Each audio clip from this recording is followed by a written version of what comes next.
guys, it's Eugenia Kuzmina from Bad Moms, the new girl, and upcoming Tough Guys with Guy Ritchie, and I'm here with amazing Vanessa from VaMo Radio. So stay tuned.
Hello, everyone. This is your host of VaMo Radio, Vanessa Morgan, bringing you the top entertainment and live celebrity interviews.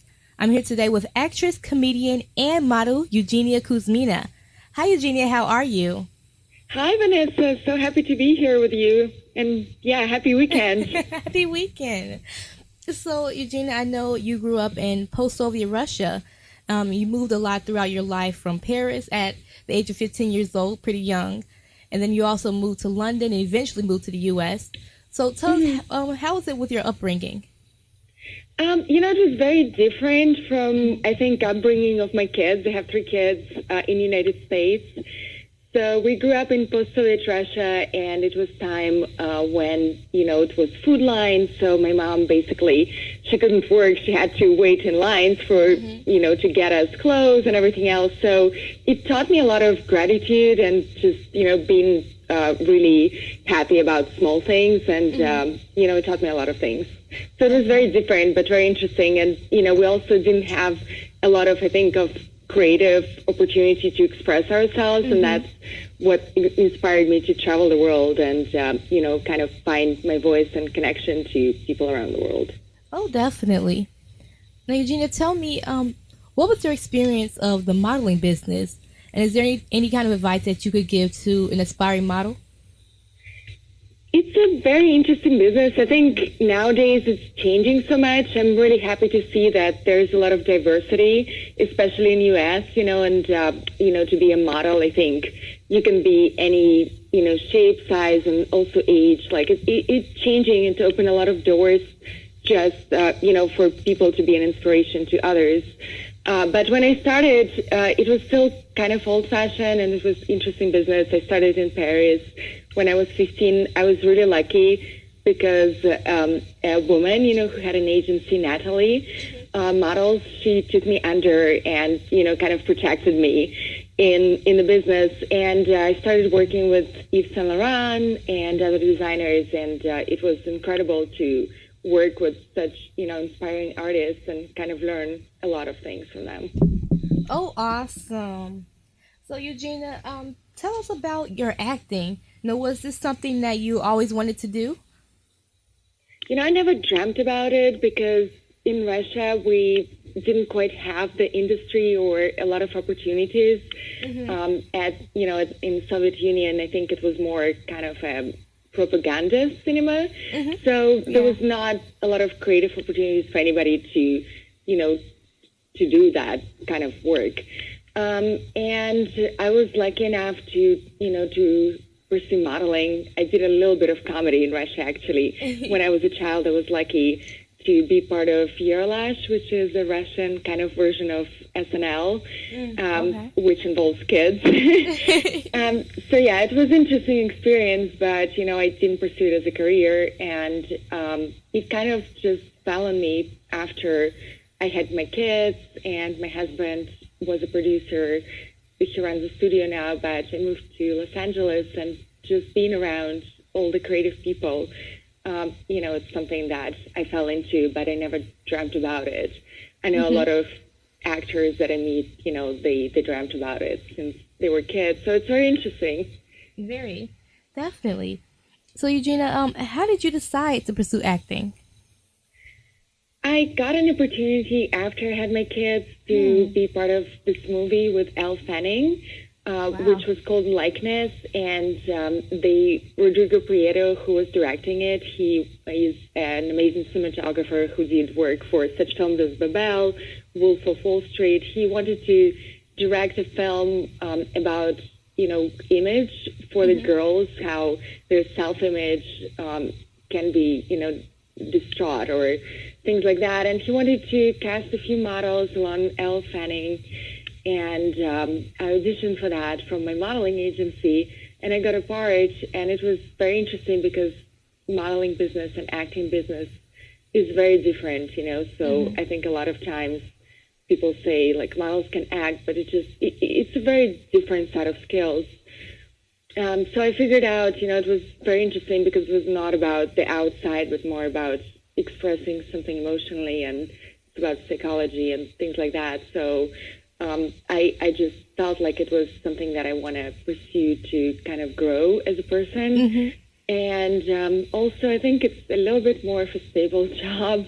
I know it sounds strange, but as a model, you really never know. Every day can be, on a different, like in a different city, in a different country. But if you're doing a film, at least you have a commitment for a few days in one place. So I felt after having kids, that was something a little bit more stable. Definitely. Now, you mentioned your kids. So you have 3 kids, one stepson, one son, and one daughter. So what is it like to be a working mom? I think there's still a lot of work to be done about equality movement and equal pay for women. That's one of the things, if you want to pursue a career, of course, it's kind of challenging, I think, for any woman to do all these jobs. But I think it's changing a lot, and I'm really grateful that, I have my husband who is very encouraging for me to pursue my career. I do a lot of comedy shows now, which, I have to do at night, and then we have kids in the morning. So you just have to be really organized and know your priorities and values. I think it is still challenging for a lot of single moms. I have a lot of friends, but I think it's really important to have communication and support system. And that's why, I started the blog Model Mom, and working on a book to just kind of connect to other mothers and talk about parenting and support system. Yeah, so tell me a little bit more about the blog. It's called modelmom.tv. Tell me a little more about that. When I became a mom, I really was struggling to find a support system because, and maybe it also comes from self-judgment, as a mom, like you want to, of course you want the best for your kids, and, there's a certain expectation of perfection, and especially, when the kids are in school, there's so much to do. So I really struggled to combine my work, for modeling and acting with a schedule and, not being everywhere at the same time. Right. And that's why I felt like I didn't know who I can talk to. A lot of my friends who were models, they wouldn't understand, why I couldn't be at a certain event or, kind of pursue my career like I used to. And then a lot of mothers, like I felt, I was trying still to work and I didn't know, how to connect. So that's why I started a blog, and, I decided to contact and connect to other mothers who were going through the same thing. And I think it's really important to have a culture where you don't shame each other, and there's no such thing as perfectionism, and you can fail, and just talk about being authentic while still having, pursuing a career, not just pursuing a job, but actually, following your dreams outside of just the role of motherhood. That's why I started that, and we created a reality show, which I think I want to morph more into a book because it's just something that I'm more passionate about. Definitely. Now, you also work with Equal Means Equal, which you guys, if you don't know what that is actually an organization that's aspiring to make salary no gender based. So tell us, what made you join and become a part of it? It's really interesting because I met Camila Lopez, who's a director. She's a documentary director who did the film Equal Means Equal with Patricia Arquette and a few other people who helped her produce it. She started a movement, and they approached me to do a comedy set for the fundraiser. And I researched a lot on the topic, and I really find out, that even though there's a lot of changes that are happening in the society, and especially in U.S. right now, with all the movements like Me Too and other great, movements, I think there's still a lack of equal payment for women. Yeah. And it's just really important to me, coming from Russia where there's completely different set of, laws and regulations, and there's still not enough support, for women. I think it's just important to kind of give back and talk about it, coming from somewhere else and actually going through a lot of things. And, I'm a big advocate of girls and women around the world. Thank you so much for that. I really appreciate that. I love what you stand for, especially you being from a completely different country, and you're still coming, you're still traveling, and for you to travel all the way here and still have such an amazing set of mind, it's beautiful, and I appreciate your support. Thank you, Vanessa. Now, It's really great to talk to you. like I mentioned earlier, you're not only an actress and model, but you've also mentioned you're a comedian. So tell us about, stand up and performing at places like the Comedy Store, and even the Laugh Factory. Yeah, of course. I just had a show at the Comedy Store yesterday, and, wow. it's fantastic to see many women comedians there, too, and just a big diversity. I think, especially now, laughter is such an important component. I feel, with everything that's happening, with so much news and, just such a dynamic that's happening in the world. Laughter is such a healing tool, and a lot of times, especially in the few last years, I feel the comedy clubs are sold out all the time, and it just brings joy to me to connect to people and talk about life authentically, and also laugh about situations. I think it's really healing. There are a lot of clubs around the country. We're actually on tour with my comedian friends. It's called Nobody's Funny Tour. And we're going to Vegas next. We were in Arizona. We were performing in Palo Alto. So it's really fun to go around America and actually talk to people in unconventional places. But it's always fun to do shows at the Laugh Factory and, like Flappers and Comedy Store. And what made me start doing comedy is actually, after starting doing roles in Hollywood, I think Hollywood still needs to build more diverse roles, outside of the box. I felt like I was only playing Russian spies or, Russian characters, and I just felt it was not enough. And, I wanted to do something more creatively. And after doing a film with Woody Allen, which is called Fading Gigolo, I found out that, he used to do stand-up, and I was looking to do maybe a play. And that's when I decided, there is a stage that you can practice, and you can actually write your own material, so you don't have to be constricted in a box that anybody puts you in. You can create all different characters and talk about things and express yourself. So I feel like I really found a place to talk to people and, connect. Oh, wow. That is amazing. That's so beautiful. I love that you have found such a beautiful connection to other people. It's something that you love doing, your craft. You went from, you have acting, modeling, and even being a comedian. And that's something that you love to do, to make people laugh and to have a good time, show them a good time. That's something really beautiful, and I appreciate that as well. Yeah, it's super fun. I hope to see you there sometime. Definitely. So tell us about the U.S. stand-up tour with Nobody's Funny. Yeah, as I said, we're on tour currently. We're filming our series. We did a pilot, which we're going to see what we can do with that. But basically, it's about people who would have never met without having comedy in common. And every person, every character comes from different kind of life, like completely. We're all different ages, and, we just have basically nothing in common except for laughter. And it's really interesting to, see people on the road and go to different countries, small cities, and perform. And we had a blast in 2 cities, and we, going to Vegas probably in end of February or March. So really looking forward to that. And, being on the road is always fun. Oh, awesome. So, Eugenia, with all your talents and your skills, I would like to really know what motivates you to keep going and what's your aspirations? I think it's really important to fulfill yourself, and just your purpose in life. I think for anybody to ask a question, like why, you're doing what you're doing.